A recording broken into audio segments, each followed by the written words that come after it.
one-bedroom apartment home for 5 years, before we were kicked out.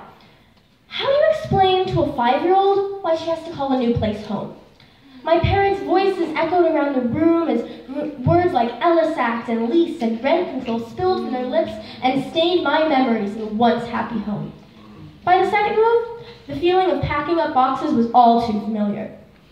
I heard the voices of news anchors echoes on the walls as I delicately placed handmade rag dolls amongst the coarse cardboard of moving boxes. With their ironic smiles painted with thick red lipstick, they read from their teleprompters about how the city is transforming right before our very eyes. But one glance at the boxes and the paperwork strewn around yet another ex-home showed the harmony of discontinuities in their empty words.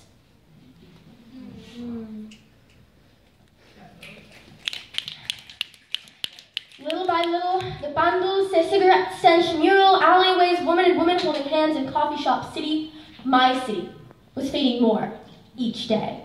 New cities sprung up in tents and back seats, pushed from block to block in an endless rotation. But we will not fade into the distance quietly, content to park our strollers outside of tent cities.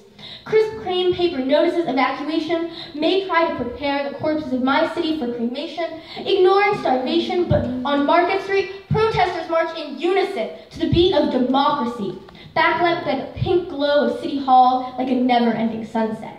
We stand together, with arms linked, rays of sunlight at our backs, pushing us forward through the night, carrying our signs up high, we shout, "This is what democracy looks like."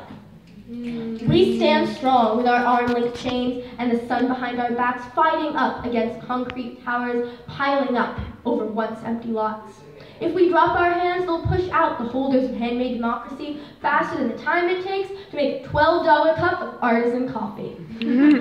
Walking down the street I once called home, I no longer have the right to call this block mine. The buildings that once stood here are replaced with fresh cement ready to be molded into the makings of a new city. I crane my neck to spot the sunrise over the tipping towers of brand new buildings growing into my skyline and try to remember a time before the construction, when a building I call home stood here. Half-finished high-rises may not shout, but they stand taller than our arm-length chains ever could. If this is the promise of the future, why do these half-finished buildings look so much like death? I held on for dear life to a map of my neighborhood, tracing a path on a paper, quickly fading. My city was once a bubble of serenity. It protected all, but now all I see is skeleton scaffolding teetering miles high. I walk down the street and can't help but ask why.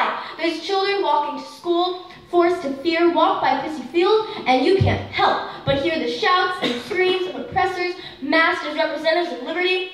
The memorized paths I spent my days pacing have always been facing a constant barrage of moral obligation. I clung harder to the tattered map, the last remnants of my home.